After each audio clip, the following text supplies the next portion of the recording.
こんにちは、アトリエネトラポートです。このチャンネルではお家で簡単にレザークラフトを楽しめる動画をアップしています。今回はこういったファスナーの引き手、以前動画にもしましたが、今回はいろんな種類の引き手交換についてご説明していきたいと思います。これ一つでかなりファスナーの印象も変わってきます。いろんなタイプをマスターしてオリジナル作品につけていけると楽しいと思います。どの形も引き手を取り付ける際はこちらの紐をつける場合を除いて、完成した作品につけるよりもこういったファスナー単体の時に変更してしまう方が取り付けやすくなっています。作品を作る前に引き手のタイプが決まっている方は先にこちらの作業をしてしまいましょう。もちろん作られた作品を後から変更することもできます。一度作ったものを変更することもできるので、市販品などもオリジナルの引き手に変えることができます。では皆さんぜひぜひ一緒に作っていきましょう。今回は以前作ったものも含め様々な形の型紙を用意しました。番組タイトルした説明欄から PDF になっている型紙をプリントアウトし、厚紙に貼り付けてください。スプレーのりや普通のスティックのりで大丈夫です。その後厚紙ごと型紙をカットしていきますが、ファスナーの引き手の型紙は真ん中のところがくびれてカーブしています。カッターやハサミだと切りづらいので、ハトメ抜きでこのように両脇を穴を開けてそこからカットしていきます。カッターでもハサミでもどちらでも大丈夫です。型紙の中に入っていたこちらの引き手だけは1箇所ではちょっとやりづらいので、穴をここに合わせた穴とここに合わせた穴と左右2箇所ずつ穴を開けてカットしていくとカットしやすいです。そして元々のファスナーによって付けられる引き手と付けられない引き手があるので、そこだけご注意ください。市販されているファスナーの引き手の形はいろいろあるんですが、こういった丸っこいのがついているタイプか穴が開いたこういうのがついているのをよく見かけると思います。今回はこちらの2つのタイプを変更していきます。まずこちらの穴の開いているもの、こちらはいろいろなタイプに交換することができます。以前作った中にカシメ、この真ん中の穴にカシメをはめ込んで留めるタイプや、それからもうこの引き手ごとふい切りで取ってしまって全く別のものをつけることができます。こちらなんですが、こちらは穴が開いている金具がありませんので、このような真ん中をカシメで留めるタイプはちょっと変更できませんので、また違ったタイプの引き手になります。それではそれぞれ3タイプの引き手の交換を紹介していきます。それではまず最初はこちらのタイプのファスナーの引き手を交換していきます。以前も紹介したこちらのタイプと一緒になります。使用できる型紙はこちらかこちらかこちらになります。今回はこの形へ挑戦していきます。革を用意します。革の厚さは 1.2mm から 2mm の厚さにしてください。引き手の部分を革に移します。移せたら床面を処理します。目の寝る方向に床ノールを塗ります。ガラス板も目の寝る方向にかけて少し重しを乗せて置いておきます。しばらく経って皮が平らになったらカットしていきます。くびれもなく直線も多いので切りやすい形だと思います。カットできたら左右を合わせていきたいので、半分に折り短い方に合わせてください。サイズが違うところがあるようでしたら包丁で切れるところはカットしてしまいます。ある程度カットできたら今度はこの2枚を合わせた状態でドレッサーをかけます。一方方向にかけて2枚の皮を合わせてください。ドレッサーをかけて左右の形が整いましたら、ここでへり落としをしていきます。へり落としの番号は皮の厚さによって変わってきますので調整してください。薄い皮は0番、厚い皮は1番か3番でやってください。周りをぐるっとへり落とししていきます。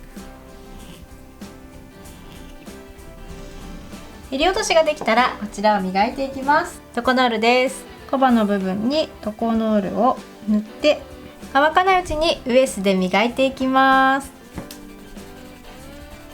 自然なツヤが出てきます。ぐるりと一周今の工程をしたらピカピカにしたところを紙やすりをかけて落としてしまいます。これも一方方向にかけてください。同じく紙やすりをぐるりと一周かけます。ここまでが1セットです。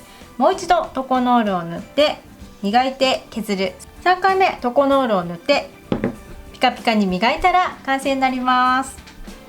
ではピカピカにカバが磨けたので取り付けていきます。この穴の開いたタイプに取り付けるのですが、今回用意する金具は両面カシメの、今回は皮を分厚くしたので足長小を使用していきます。皮が薄い場合は足長でなくて大丈夫です。それでは取り付ける部分をどの辺りに来るかを確認してください。あんまり深くしすぎると可動ができません。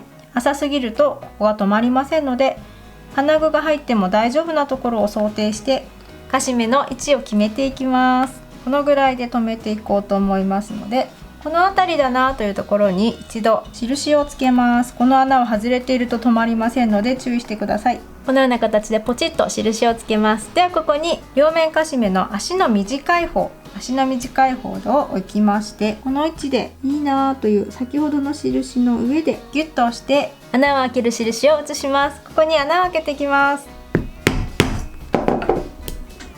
この穴を反対側にも移します。ぴったり合わせたところにズレがないようにしてこの穴を開けていきます。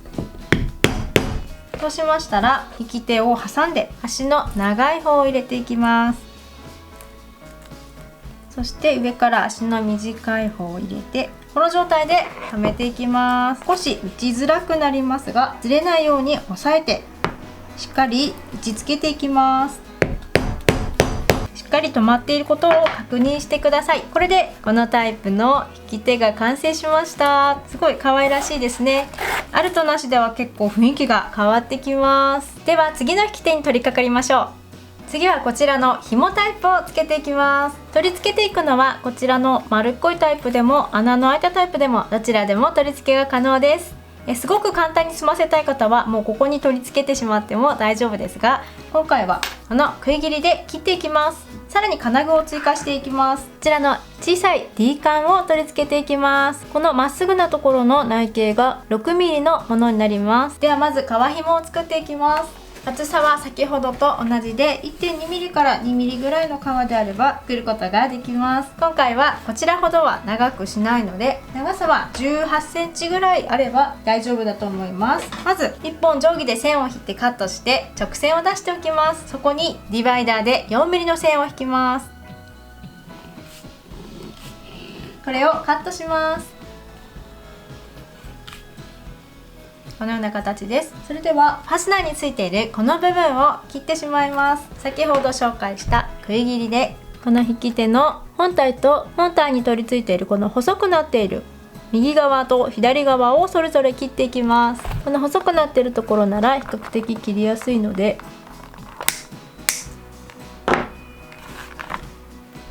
両側の細いところを切ってやるとこのような形で外れます。これは不要になります。そしてこちらの小さい D カンです。こちらをまず開いていきます。開くのにこういったペンチが必要になってきます。中が平らだとなおいいです。2本使いしていきます。このように縦に持つと比較的開きやすくなっています。片方を押さえます。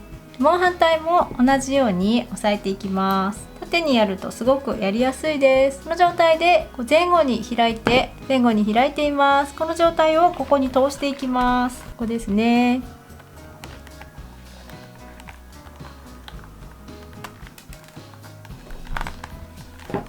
ぐるりと通したらまたこれを戻していきます。また先ほどのように2本のペンチで持って戻していきます。こんな感じです。それではここに革紐を取り付けていきます。片側から入れて2本の長さを少しずらしておきます。で長くしておいた方を1本に巻きつけていきます。ぐるりと一周したらこの輪っかに通します。そしてちょうどいい具合の長さになるところでギュッと引いて調整をしてください。あとは長さをお好みの長さで切り揃えてください。少し端っこが斜めになるとかっこいいです。長さは少し左右違っても大丈夫です。このような形で革紐がつきました。こちらもナチュラルでシンプルでとても可愛いですね。でお財布を閉めた時もこれは邪魔になりにくいので、こういった蓋のあるものにおすすめしています。では最後にもう一つご紹介していきます。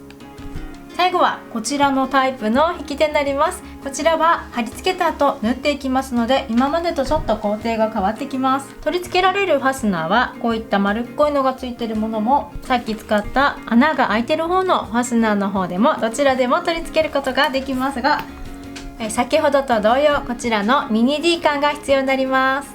それでは作っていきます。今回はこちらの小さい小銭入れタイプのもののここの引き手を変えていきます。まず皮を取っていきます。皮の厚み同じく 1.2mm から 2mm の厚さのものを用意してください。これを皮に書き写します。書き写せたらこちらをカットしていきます。型紙を作った時のようにくびれているところをハトメ抜きで抜いていきます。ハトメ抜きの大きさは大きくても小さくても大丈夫です。大きすぎるとちょっと逆に合わなくなってしまうので気をつけてください。ここから包丁を入れていきます。穴から外へ切っていきます。カットができたらまたこちらを半分に折ってコバがぴったり合うように、ちょっとずれているところはカットして、カットしきれない部分はドレッサーでしっかり削っていきます。このタイプは先にこの D カンを中に入れてからボンドで貼り付けます。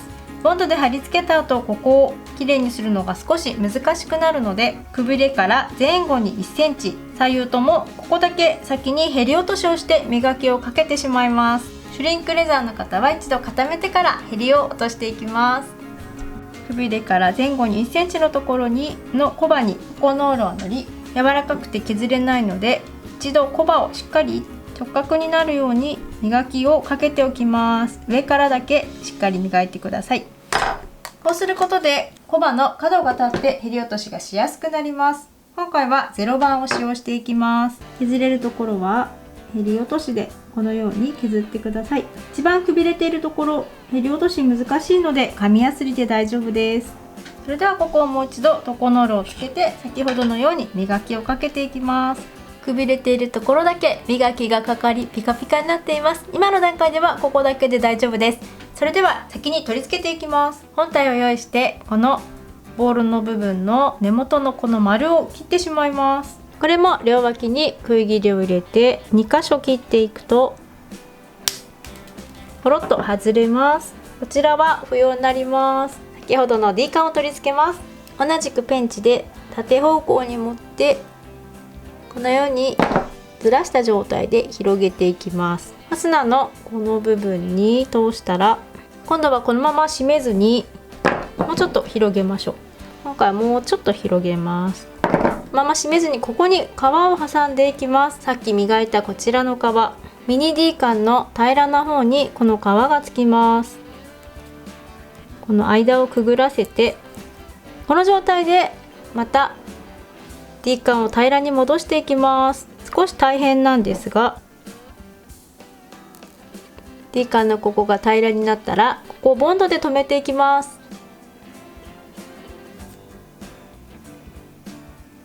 ボンドを塗って留めていきます。一番合うところで留めてください。ここでいつも通りクリップで両脇を留めます。5分ほど接着してください。しばらくして接着ができたのでここから2枚を整えていきます。まず切れそうな部分があれば短い方に合わせて包丁でカットします。その後ドレッサーをもうかけていきます。2枚をぴったり一緒にしてください。ドレッサーをかけて2枚がぴったりコバが合っています。いろいろな方法がありまして、このようにカシメで1箇所留めたり2箇所留めたりしても可愛く仕上がります。今回は、カシメは先ほど打ったので縫い付けていこうと思います。ステッチが入るとまた雰囲気が変わって可愛く仕上がります。ディバイダーでこの端の方 3mm の線を引きます。引きすぎると端っこは残ってしまうので注意してください。こちらに穴を開けていきます。4mm 幅の2本刃を打っていきます。そしてもう1箇所はこのミニ D カンを留めた下のところ、この辺りに開けていきます。ここはちょっと線が引けないのでこちらと平行になっているかを確認して金具を避けて穴を開けてください。ではここを縫い付けていきます。ステッチをポイントにしたいので本体を縫った糸とは違う糸で縫っていきます。長さはだいたい40センチぐらい取ってローを引いて糸につけてください。針の準備ができたので縫っていきます。穴を開けた方から針を刺して前後の糸の長さを揃えます。表から出ている糸を反対側の穴に入れます。裏側にあるものも同じく反対側の穴に入れます。これで一目一目進んだので根元でしっかり引きます。また表から反対側の穴に入れます。裏側も反対の穴へ通します。これでギュッと引き締めてください。これで1往復しました。行って帰ってきました。もう1往復します。表からと裏からと、そしてもう1回表からと裏からと通して、これで2往復しています。糸がきれいに並ぶように少し調整はしてください。今回は浅い通しをしたので、表側と裏側で引っ張りながらそれぞれを根元で切ってください。今回飾りとしてのステッチになります。こちらも同じになりますので、同じように縫ってみてください。2本縫い終わりました。縫い終わったらもう一度コバを少し整えてへり落としをして磨きになります。シュリンクの方は一度固めてからへり落としをします。へり落としをして磨きが完成しました。可愛らしいステッチの効いた引き手に変身しました。ちなみにこちらの作り方は、先ほどのミニ D カンを挟むやり方なんですが、三角の型紙のものも同じ作りになりますので、見た目がだいぶ違うので、いろんなところで使い分けてみてください。いかがでしたか？初めての方でもカスタムしやすいと思いますので、いろいろな引き手の取り付け方法を知っておくと、これから作品を作っていく時に役に立ってくると思います。ぜひオリジナルの形もチャレンジしてみてください。動画の方気に入ってもらいましたら、いいねボタン、チャンネル登録よろしくお願いします。またお会いしましょう。